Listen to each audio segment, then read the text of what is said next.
Here am I in this great, cloudy, but cool evening, and coming to you in your room, in your homes, maybe on the road, wherever you are, to talk about parenting, the unskilled experience. Yes, unskilled. Well, you would notice that nobody has gone to any school to learn how to be a parent. There is no exam, there's no curriculum, there is no nothing. But yet, we could all recall on our wedding day, or even without the wedding day, there are people who just want to have a child. And of course, on the wedding day, you hear, I'm looking forward to grandchildren, I'm looking forward to having this picnic running around the house. But nobody ever sits down to say, hey, are you able? Do you know how to be a parent? Do you know how to really spell the word? It's P-A-R-E-N-T, but what does that mean in terms of where we are? Now, parenting is important as a concept because it's important for us to see the human development, and that means there are going to be people coming every day into the world. Notice that it's coming, but you can say born.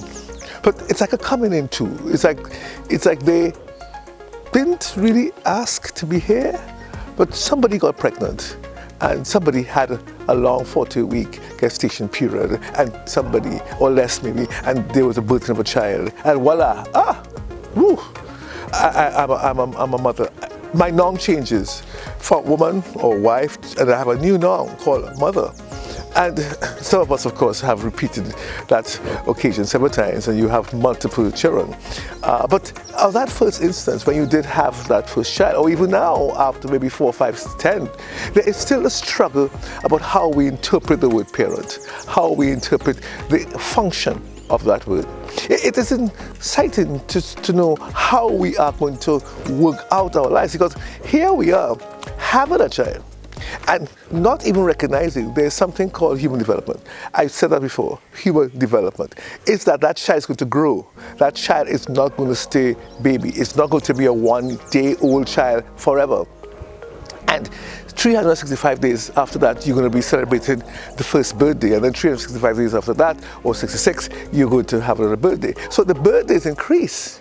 But how am I handling those psychological and social changes within this child? And we sometimes are not aware of how we are affected by the lack of knowledge. But you might say, lack of knowledge? I know. Hold on. Before you know, did you sit down and really plan about parenting? Did you say, I have to learn this because it is way out of my scheme, way out of my jurisdiction, way out of my skill set, because I was never a parent before. I was a child. And then, of course, you want to see your teenager and a young adult, and some people having children as teenagers and young adults and adults, so that the spectrum from teenager go all the way up. And even in some countries, we have people, as we talk about females here, who would have had children even before the age of 13 because of some mishap or some issue in terms of being raped or being molested, and they would have gotten pregnant. And of course, nobody is planning to have a child right then in one's young primary school age. Nobody's wanting to have a child really as a teenager.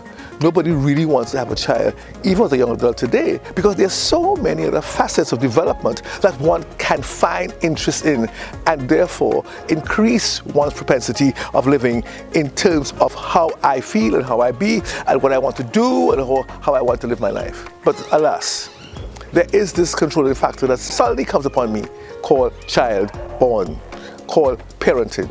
Yes, that word that I have not been skilled to do.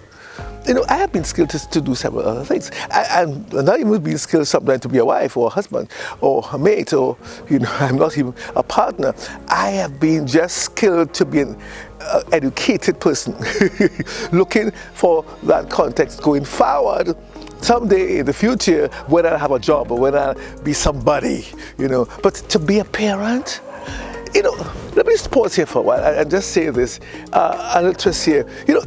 sometimes some people feel that parenting is an obstruction and a distraction. You know, I was going my way, getting my education. Oops.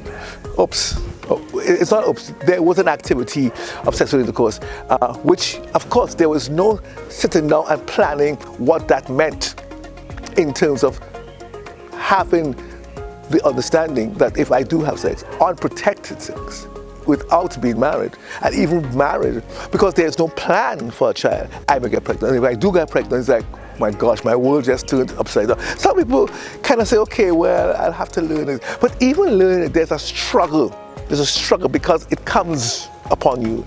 It's like a day you're feeling ill, and all of a sudden, as a female, you go there and you go to the doctor, and he says you're pregnant. I have had friends who were feeling ill, maybe late for one day, and went to a doctor, and the doctor told that woman that she was 7 months pregnant. Wow. What happened to the first 6 months? It's like, you didn't feel anything. You didn't know. There was no change in body size. You see, these are the kind of issues that we sometimes fall into in terms of finding ourselves with that word.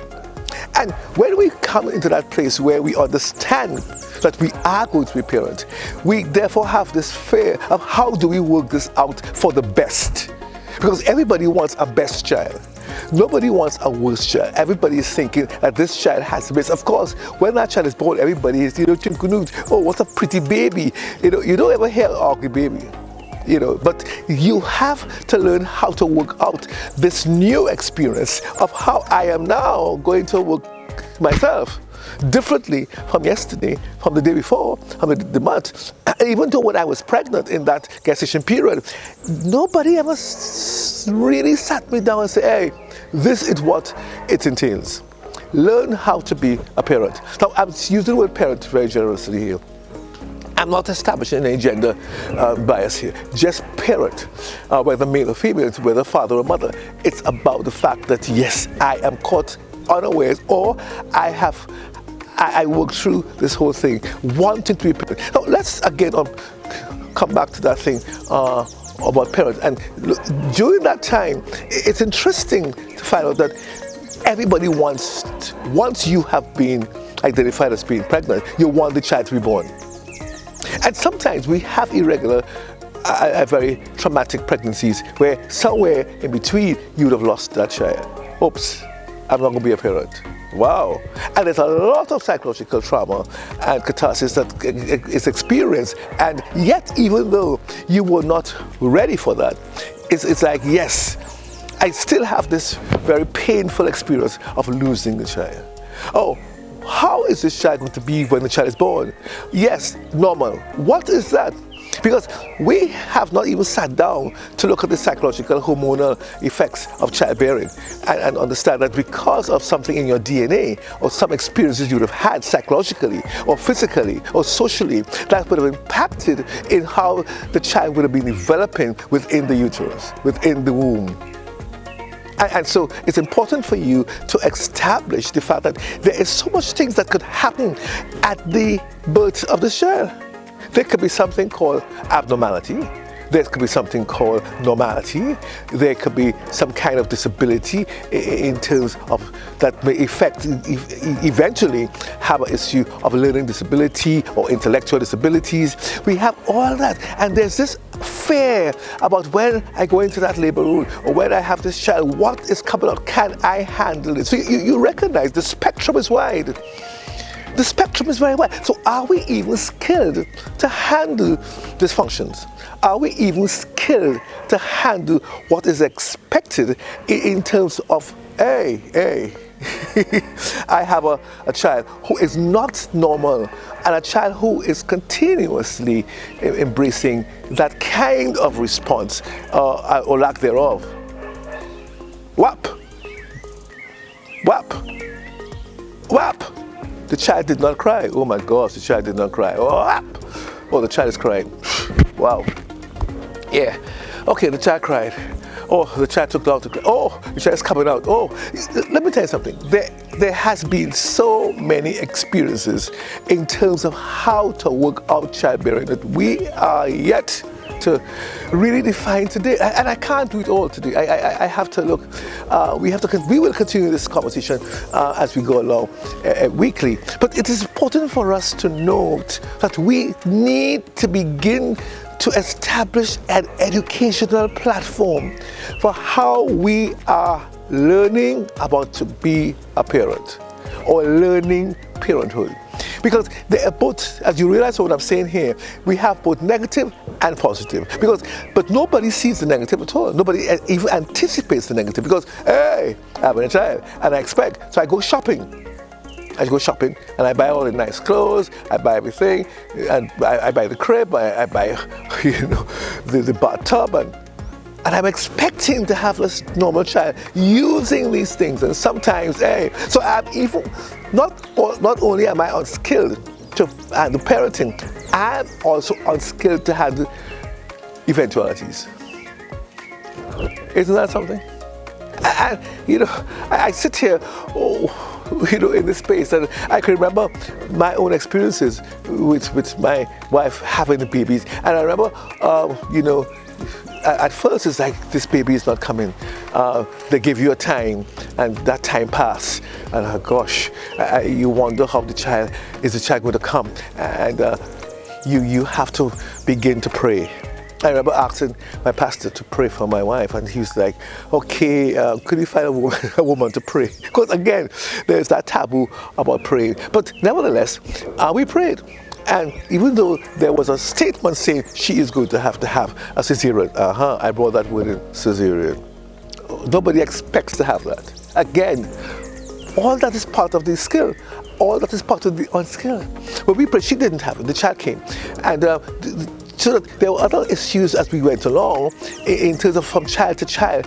Each one presented a particular dynamic that I was not, ready for. But I had to go back after the second one. Learn, please, start learning of eventuality. Start learning, it might be different. Start learning, it might not what you expected. So I want to repeat this, it's not just about being skilled as a parent about the good parts, it's also being skilled about the eventualities and those issues that may come, that are having dysfunctional issues. All that's part of parenting. How are we going to handle those eventualities? Am I a psychologist? Am I a medical doctor? No, you are a parent, and therefore it is something we call psychoeducation. We need to begin to establish a psychoeducation program for parents, for people who are about to. As a matter of fact, I think we should start working this thing from secondary school. So it will give people an understanding of how to be careful with their sex life and how they give themselves before getting caught, that way. So that if they understand the legalities, the specifications, the context of parenting, it may tell them as a young teenager, hey, I need to have a particular level of maturity that brings me into this arena of parent. I have to wait until I am able to establish that context and really come to that place where I know I am much more apt, much more ready to handle the coming of this child. So you must be wondering, hey, is this something I need to hear now, or should I hear it? It doesn't matter if you didn't hear it then. Today, it is important for you, and we are going forward to have that context of how we work. Let's begin with the whole issue of the culture. Of course, from a cultural and traditional perspective, every woman would like to have a child. Every man wants to show that he's, he can do something with the seed, he have a child. I know there was that kind of era when the guys on the block had to boast how many children they had, whether married or not, whether having one partner or not, many partners, but yet they have a child. And that kind of proved manhood. Yes, proving that you have sperm. Yes, proving that you may be able to have an erection, but yet not skilled to carry through after the child is born. And so that we have that issue. Women saying, okay, hey, I want to have a child. I must have a child. They go and get one. They find a man and get one, not realizing that there is more to just getting one. So there's that sociological and cultural perspective that we have to look at, and how coming down it is important to work. Now, one of the things that we have to also look at is that having children is important because that is where there is a national growth. We talk about the nation growing in terms of numbers. We here in the islands of Trinidad and Tobago, we had 1.4 million. And of course, that is going to change as we have our census taken and we see this childbearing. And so that childbearing is to balance off the death. So that when you lose somebody, we need to look at how we are growing in terms of communities. If you walk down a street, every street has a home, a building called a house. Every house has people in it. Those people, again, will have children. And that is what we get. And then every school is going to be depending on those children to put into that population. So if there's no people, there's no children, there's no school.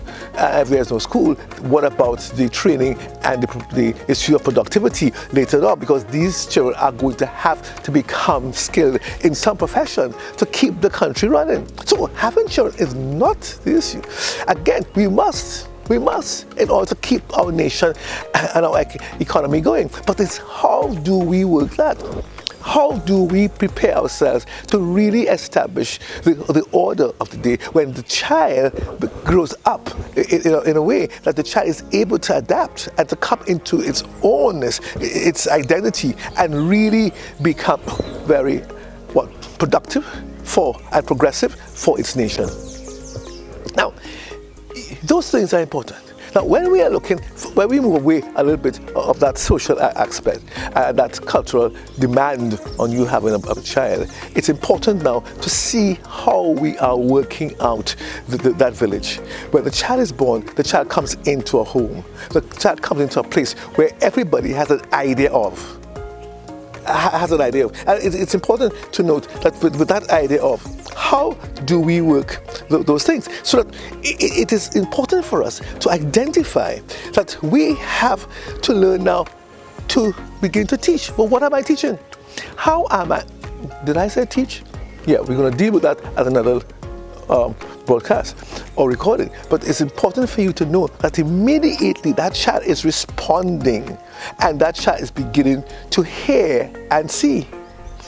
Are you ready to bring a particular dimension of hearing and seeing and reciprocating what's happening with that child, even though the child cannot talk, even though the child cannot walk, even though the child is limited in his movement? There is a learning process. So therefore, what is being learned even at that time when the child comes in to your arena and establishes that propensity of growth? Once the child has been cried in that hospital, comes out, growth. From the time the child comes out of the womb is growth. And we look at something in psychology. We talk about the attachment theory from Bowman. We see how he's attached to the mother. So one of the first things that we may need to look at, as maybe in our next recording, the issue of breastfeeding and the issue of attachment. And that is a school all by itself. Did I say that? Yes, it's a school all by itself. That is a very important and essential school, breastfeeding, in order to create that attachment and that security that eventually helps that child to really find that concept of order and security and prowess and strength as they grow up in their lives. So it's not that you don't want to breastfeed, you ought to. No, that's another, and that's why I say school, because there are some people who say, I'm not breastfeeding. Some women say it's going to affect the size of the breast, they're going to hang down. It's not about you. You see, and that's the thing about education. It's about the child's development from that early stage of 1 day old, going all the way up. And attachment is important. When we jump ahead and we can look at all the dysfunction that's happening and all the issues of national crime and murders, etc., all of that has come out of a irregularity of attachment, the regularity of parenting, that the child did not grow up with that understanding of responsibility to himself and to the national identity. So we find the struggles starting there.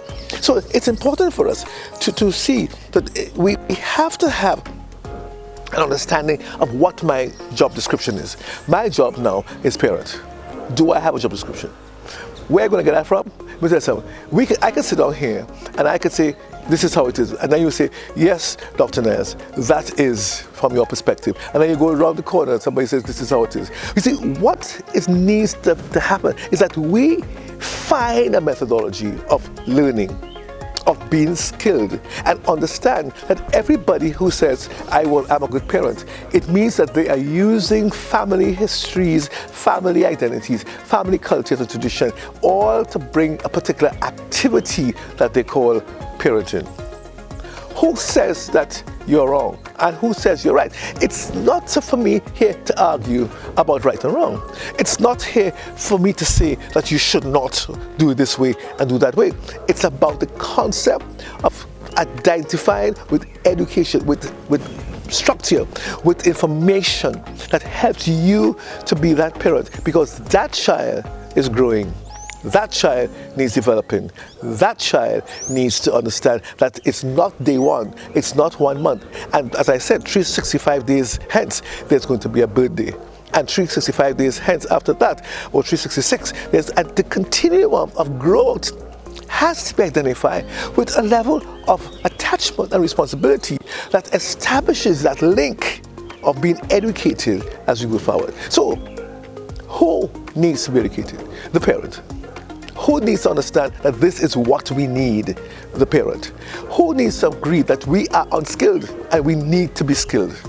Who understands that we need to sit down with our loved ones, whether it's mommy or daddy, whether it's your spouse, your significant other, and talk about, hey, how are we going to work this development of this child for the next years? In our local parlance, we hear things like bang your belly. Because later down, by the time the child gets into primary school or secondary school, we're talking about all the way up to teens, there's sometimes experiences that parents have to bang their belly and board because the child disappointed. The child didn't come out the way you expected. The child didn't, and there's this continual understanding of how, or lack thereof, of how I must grow this child and avoid these things. Because we want to avoid negativity. We want to make sure that everything is positive and ordered and established.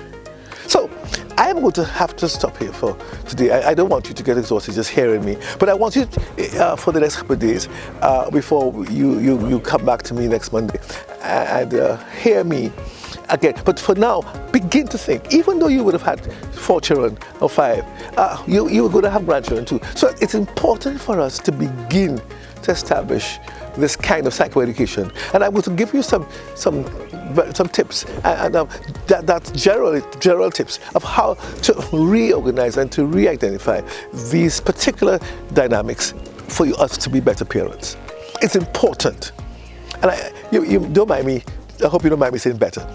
Yes, better, because it's good, better, best. We want to establish not that you're doing something wrong. It's not about wrong. It's about the fact that we have to be skilled. Because everybody does everything according to how they feel. Granny did it, mommy did it, this one did it. But how are you doing it?